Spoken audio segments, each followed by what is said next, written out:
The voice did not come from the air but from the silence itself. It spoke of a child to be born, a life set apart, a deliverer who would never touch a blade to his scalp. Years later, the prophecy manifested not as a prayer, but as a roar that shook the valley floor. A lion lunged from the brush, teeth bared, muscles coiled to strike. Samson did not retreat. He stepped into the beast's momentum, his hands locking onto the massive, furred jaws. The creature thrashed, claws raking the earth, but the grip tightened. Samson planted his feet, pushed his weight against the beast's spine, and pulled with a sudden, violent torque. The sound of snapping bone echoed across the clearing. The lion hit the dirt, motionless. Samson stood over the kill, his chest rising and falling, his hands stained by the struggle. He had become the instrument of a power that defied the laws of nature. The field fell quiet again, but the weight of his destiny had only begun to settle upon him. The strength that felled beasts did not protect him from his own pride. Samson walked into the valley of Sorek and found Delilah. Her presence was a quiet trap, her attention a mirror for his vanity. He lingered in her house, ignoring the warnings of his own blood.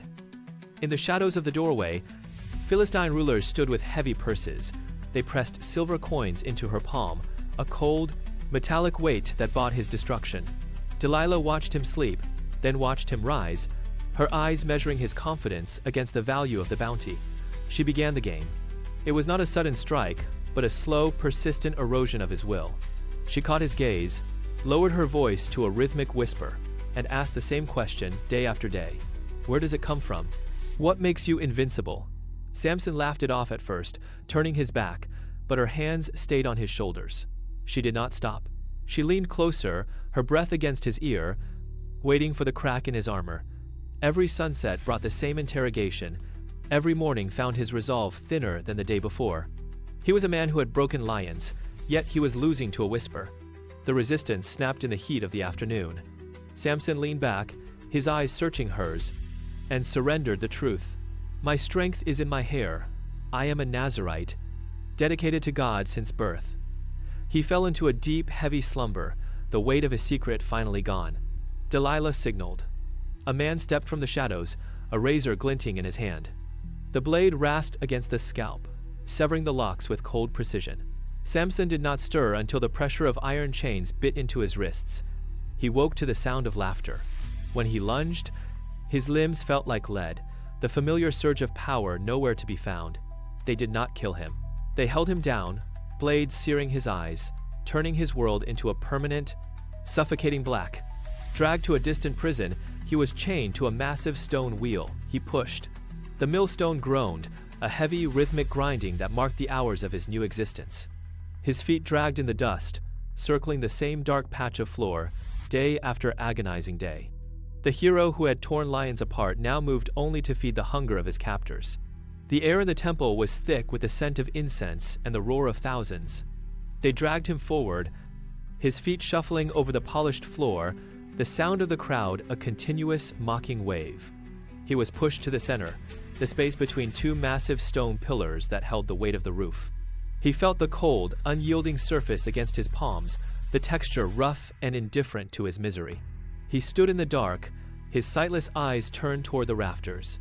The cheering intensified, a wall of sound that vibrated in his chest. Samson took a breath, his lungs burning with the stale air of the hall. He did not look at his captors.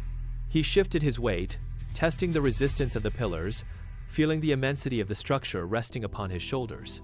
He bowed his head, his voice a low, steady thread in the storm of noise.